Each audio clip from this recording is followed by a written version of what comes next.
Good evening मेरे प्यारे साथियों, स्वागत है आप सभी का हमारे यूट्यूब चैनल श्री हंस वाहिनी इंस्टीट्यूट पर।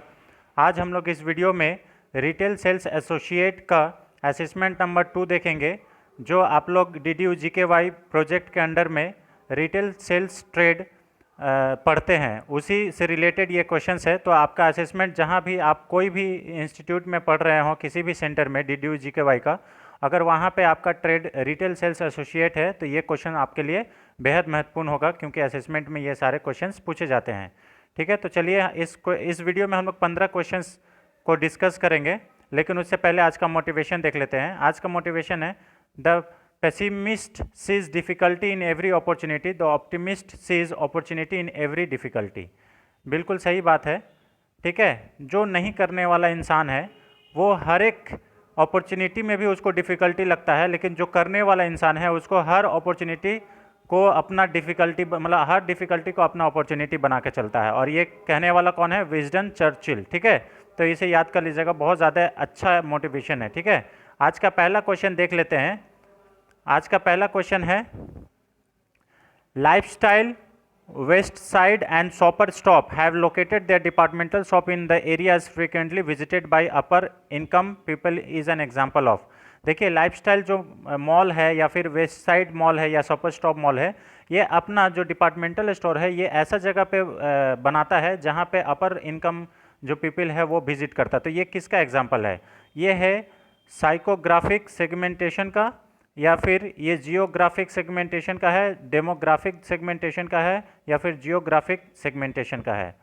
तो देखिए, ये जो है इसका ये जो एग्जाम्पल है ये जियो डेमोग्राफिक यानी कि भू जनसंख्याई विभाजन का ये उदाहरण है, इसका एग्जाम्पल है। ऑप्शन नंबर बी इसका सही आंसर हो जाएगा। ठीक है, क्वेश्चन नंबर 2 पे आते हैं। When making purchasing decision, the chief consideration involved in the organizational buyings are, option number A product quality, option number B price, option number C service, और option number D all of the above.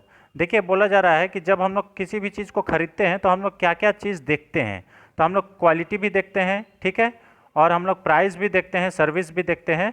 हम इसका सही answer जो हो जाएगा all of the above, इसका सही answer हो जाएगा। ठीक है, जब हम लोग कोई भी डिसीजन लेते हैं परचेजिंग का, तो हम लोग पहले क्वालिटी देखते हैं, फिर उसका प्राइस हम लोग का बजट में है कि नहीं वो देखते हैं, उसके बाद सर्विस भी देखते हैं।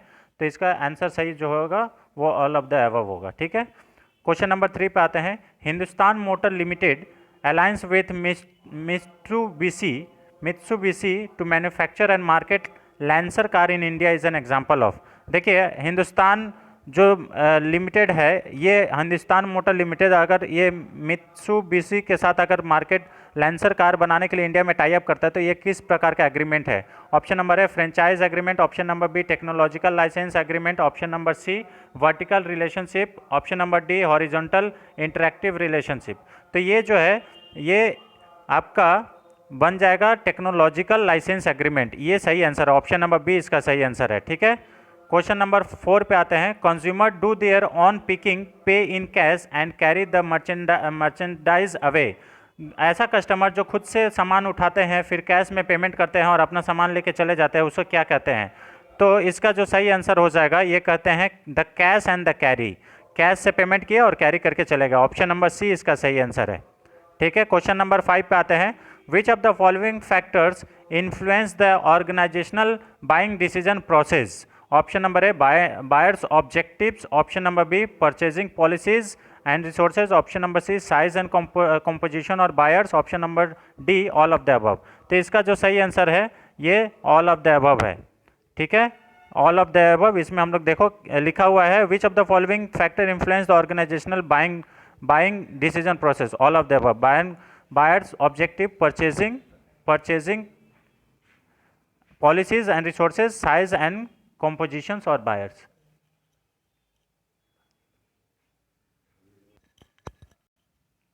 क्वेश्चन नंबर 6 पे आते हैं। Which method of organizational buying is suitable for second hand used vehicle, buildings etc have unique characteristics but vary depending on their conditions and uses। जब कभी भी हम लोग सेकेंड हैंड कुछ भी सामान खरीदते हैं, चाहे बिल्डिंग हो, व्हीकल्स हो, ठीक है, तो हम लोग क्या क्या चीज़ देखते हैं? तो हम लोग जो देखते हैं उसको क्या बोलते हैं? Option number A inspection, option number B description, option number C sampling, option number D negotiation. तो देखिए, हम लोग जब कभी भी सेकेंड हैंड खरीदते हैं तो उसका इंस्पेक्शन करते हैं, ठीक है। इंस्पेक्शन ज़्यादा ज़रूरी है, निरीक्षण करना, ठीक है, कि वो उसका कंडीशन कैसा है, सब कुछ, ठीक है, उसका कैरेक्टरिस्टिक्स कितना है, ठीक है, सारे चीज़, वो यूज़ कितना हुआ है, तो उसको इंस्पेक्शन बोलते हैं। ऑप्शन नंबर ए इसका सही आंसर है।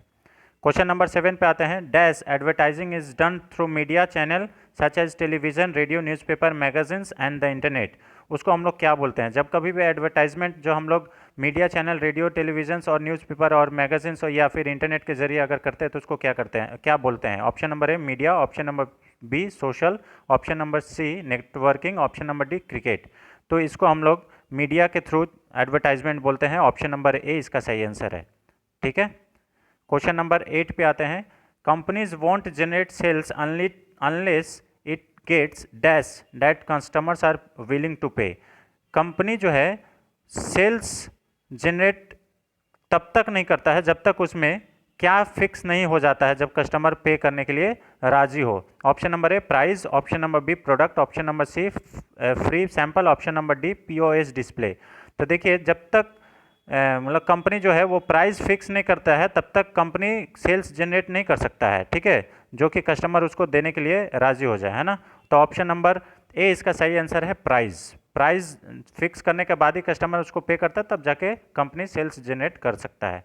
और क्वेश्चन नंबर 9 पे आते हैं। Retailers need not have complete product knowledge. क्या रिटेलर के पास पूरा प्रोडक्ट का नॉलेज नहीं होता है? Option number A true, option number B false, option number C don't know, option number D none. तो देखिए, रिटेलर जो भी है, हर एक बिजनेसमैन को उसका जो सामान है उसका पूरा नॉलेज होता है, तो ये कथन गलत है। ऑप्शन नंबर बी इसका सही आंसर है, ठीक है, उसको पूरा नॉलेज होता है, फॉल्स, ठीक है। क्वेश्चन नंबर 10 पे आते हैं। Dash is generally a good way to connect with person you are talking with. किसी भी इंसान से, आम आदमी से जुड़ने के लिए बेस्ट तरीका क्या है, सबसे अच्छा तरीका क्या है? ऑप्शन नंबर ए हाथ जोड़ना, हाथ जोड़ के उससे जुड़ सकते हैं। Option number B casually handling, लापरवाही से ये करना, जुड़ना। Option number C eye contact से जुड़ना। Option number D moving around quickly, उसका आसपास तेज़ी से चलते रहना। तो सबसे बेस्ट जो तरीका है वो है आई कांटेक्ट। आई कांटेक्ट से हम लोग किसी भी इंसान से बहुत जल्दी जुड़ सकते हैं। ऑप्शन नंबर सी इसका सही आंसर है, ठीक है। क्वेश्चन नंबर 11 पे आते हैं। व्हाट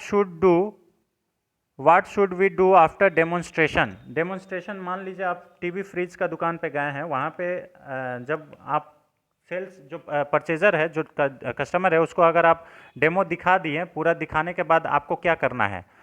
आप क्या फिर से डेमो दिखाएंगे, या फिर आप अपना डेमो को कस्टमाइज़ करेंगे, या फिर कस्टमर को कोई लोरी सुनाएंगे, या कस्टमर से ये सौदा कर लेंगे? तो ऑप्शन नंबर जो डी है वो सही आंसर है। जब डेमो दिखा देंगे तो उसको हम लोग ज़रूर उसको लेने के लिए बोलेंगे, तो हम लोग जो है वो डील को क्लोज करेंगे। ऑप्शन नंबर डी इसका सही आंसर है, ठीक है।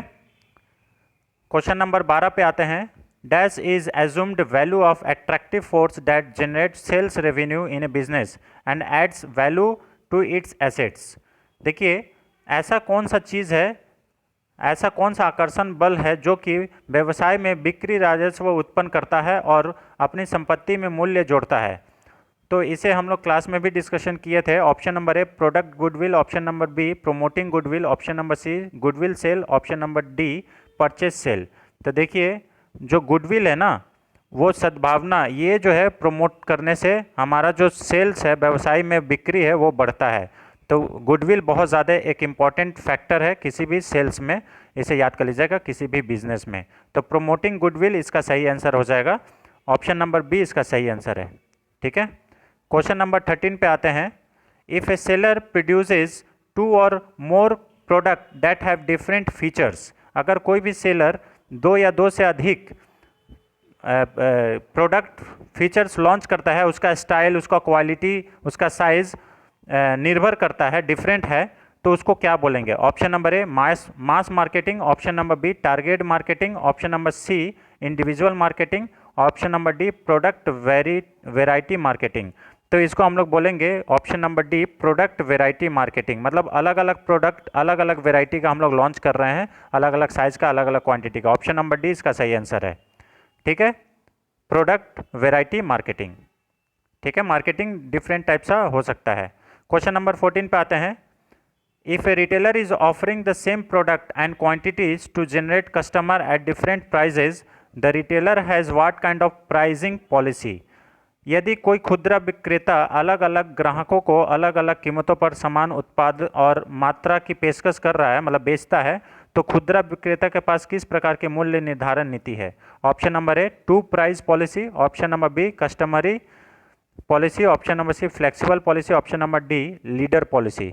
तो देखिए यहाँ पे जो है इसको बोलते हैं कस्टमरी पॉलिसी, मतलब जैसा कस्टमर उससे वैसा दाम ले रहा है। ठीक है, इसको फ्लेक्सिबल प्राइस पॉलिसी नहीं बोलेंगे, इसको बोलेंगे कस्टमरी प्राइस पॉलिसी, जैसा कस्टमर है उससे वैसा ले रहा है। ठीक है, तो ऑप्शन नंबर बी इसका सही आंसर हो जाएगा। ठीक है, आज का last question friends, question number 15। Which of the following marketing function is one the retailer could not perform. ऐसा कौन सा मार्केटिंग फंक्शन है जो कि रिटेलर को नहीं करना चाहिए? Option number A selling, option number B sorting, option number C location analysis, option number D buying. देखिए सेलिंग तो कर ही सकता है रिटेलर, ठीक है, सॉर्टिंग भी कर सकता है छटनी, और option number C location analysis नहीं कर सकता है, ये नहीं करना चाहिए। ऑप्शन नंबर डी बाइंग कर सकता है। ठीक है, तो ये ऑप्शन नंबर सी इसका सही आंसर है। तो इसका सही आंसर सी हो जाएगा लोकेशन एनालिसिस। ठीक है, तो ये रहा फ्रेंड्स आज का रिटेल सेल्स एसोसिएट का 15 अति इम्पॉर्टेंट क्वेश्चंस जो कि आप रिटेल ट्रेड से, अगर DDU-GKY प्रोजेक्ट में रिटेल ट्रेड से ट्रेनिंग ले रहे हैं तो ये आपको असेसमेंट में काम दे सकता है। ठीक है, तो इसे याद रखिएगा, बहुत ज़्यादा इम्पॉर्टेंट है। और अगर वीडियो को लाइक, मतलब वीडियो पे चैनल पे नए हैं तो वीडियो को लाइक करें, कमेंट करें और हमें बताएं कि क्वेश्चंस किस प्रकार का लगा।